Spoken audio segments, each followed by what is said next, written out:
All right, so are you ready for this? We're diving deep today into the life of, well, I guess you could say a true American icon, right? Abraham Lincoln. Yeah, definitely an icon. We might uncover some stuff about Honest Abe, things you wouldn't expect. Oh, I think that's a guarantee. It's easy to think about Lincoln and just picture, well, the beard, the stovepipe hat, the whole image. Right, the classic image. But his story, man, it goes so much deeper than that. You can see the turbulent times he lived in reflected in every stage, from his humble beginnings all the way to leading the nation through a civil war. Okay, so let's start at the beginning then. Humble beginnings, like literally born in a log cabin in Kentucky, 1809. I mean, talk about a classic American origin story. That's almost too perfect. But it wasn't all, sunshine and roses. His childhood was tough. Poverty, hardship, the whole 9 yards. Yeah, I mean, think about that for a second. Moving to Indiana as a kid, losing your mother, barely any formal education. It's hard to even imagine. And here's a fascinating detail, they moved to Indiana, the family did, partly because of slavery. Yeah. It wasn't that they were like diehard abolitionists at that point, but there were all these issues with land titles. It's actually something Lincoln himself clarified later in life. Huh. So dealing with those kind of problems that young, I wonder if it shaped his views on fairness and justice, I think it had to. And get this, despite having almost no formal schooling, Lincoln was incredibly driven, self-taught, a real self-made success story. The American dream in action. Exactly. And before he went into politics, you know what he considered becoming? A blacksmith. A blacksmith. I'm trying to picture it. President Lincoln at the forge, hammering away. It's a pretty wild image.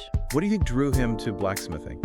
I think it speaks to his practicality, his connection to working class people. He also spent time as a storekeeper and, get this, a licensed bartender. Wait, Lincoln was a bartender? Oh, yeah. And these weren't just jobs for him. They were chances to interact with all kinds of people, understand their problems, really hone those communication skills. So he was a lawyer, A&D, or a bartender. Man, he must have known how to handle a tough crowd. Absolutely. But it was his mind, that sharp wit and his debating skills that really led him to law and ultimately to politics. And that's where it all starts, right? 1834, he enters the political arena, gets elected to the Illinois House of Representatives. As a Whig, no less. A Whig. Even back then, he was dealing with slavery, right? Which, as we all know, was incredibly controversial. The biggest issue of the day. And in 1837, he comes out and says he opposes it, slavery, on moral and political grounds. But then, get this, he also warns against those hardcore abolitionists, says spreading their ideas would just make things worse. Talk about walking a tightrope. Seriously. I think Lincoln was a pragmatist at heart, always looking for a practical solution, not just an ideological stance. Makes sense. And that pragmatic approach really showed during his time in the U.S. House of Representatives. But that was just one term, right? 1847 to 1849. One term, but a lot happened. That's when he took his controversial anti-war stance during the Mexican-American War. He was against the war. Yep. Went against his own party, even. Introduced the spot resolutions, demanding proof of the incident that supposedly started the whole thing. For those of us who aren't, history buffs, what were the spot resolutions and why were they a big deal? Well, Lincoln was essentially saying, hold on, how do we know this war is even justified? He argued the president hadn't given enough evidence to show American blood was actually shed on American soil, which was the whole reason they went to war in the first place. He was questioning the president. That's a bold move. Extremely bold. And yeah, it cost him some political support, but it also showed how committed he was to his principles, how willing he was to stand up to authority. Sounds like a recurring theme in Lincoln's life. Standing up for what he believes in, even when it's not popular. Absolutely. And that brings us to, well, I'd say a pivotal moment in his career. The Lincoln-Douglas debates. Man, the 1850s in the U.S., it was like a powder keg just waiting to explode. The debate over slavery, it was reaching a fever pitch. It was the defining issue of the era, wasn't it? It really was. And the Lincoln-Douglas debates, well, they put Lincoln right in the national spotlight. Okay, so paint the picture for me. Mid-1800s, the nation's on the brink of civil war.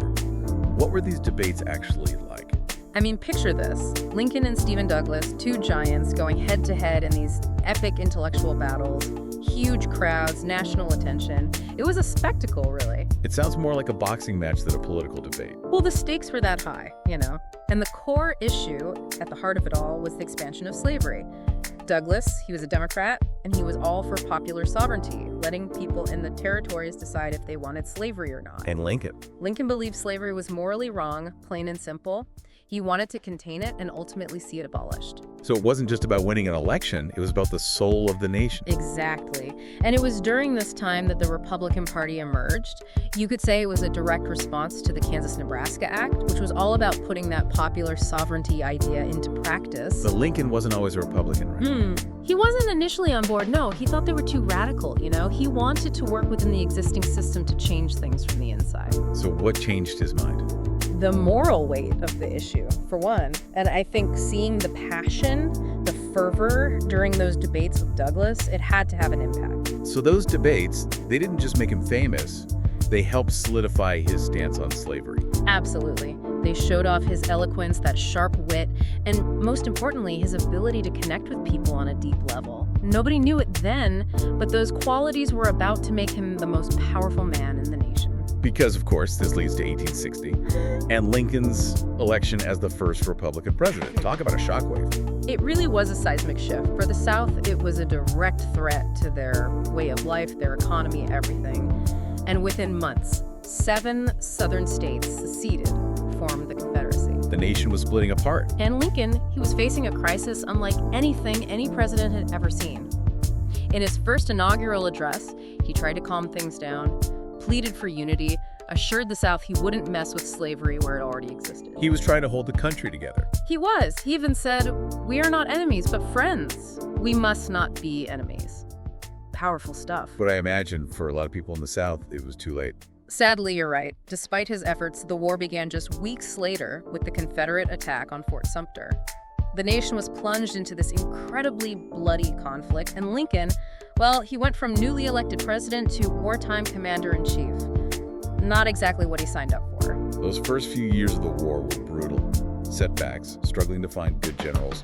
The pressure must have been immense. It was a crucible. Political rivalries, a divided nation trying to come up with a winning strategy. And all the while, he's facing constant criticism and opposition. I can't even imagine. It's almost impossible to comprehend. But despite all that, Lincoln never gave up on his goal of preserving the Union. And in the middle of all this chaos, he made a monumental decision: the Emancipation Proclamation. The Emancipation Proclamation. I mean, it's considered one of the most important documents in American history, but I feel like we sometimes forget the context, you know? Yeah, you're right. We have to remember that at first, Lincoln's main goal was just keeping the Union together. He thought if they could stop slavery from spreading, it would eventually die out on its own. He even thought about compensated emancipation. He did. It's crazy when you think about it, like paying slave owners to free the people they enslaved. It shows how complicated the whole situation was. It really does, and you can see Lincoln's pragmatism there. He was always trying to find a way forward, even if it meant compromising on some of his ideals. But the war, it changed everything. It forced his hand, didn't it? Like, how can you fight a war to preserve a nation when you're also upholding a system that so many people see as completely unjust? Exactly. And by 1863, Lincoln knew ending slavery had to become a major goal of the war. So that's when he issued the Emancipation Proclamation. It said all slaves in Confederate territory would be free. And that had a huge impact, right? It changed the whole moral landscape of the war. Absolutely. It gave hope to enslaved people, and it really hurt the Confederacy's workforce. Plus, it changed how other countries saw the war. Yeah, European nations that had been hesitant to support the Union, now they saw it as a fight for freedom, for human rights.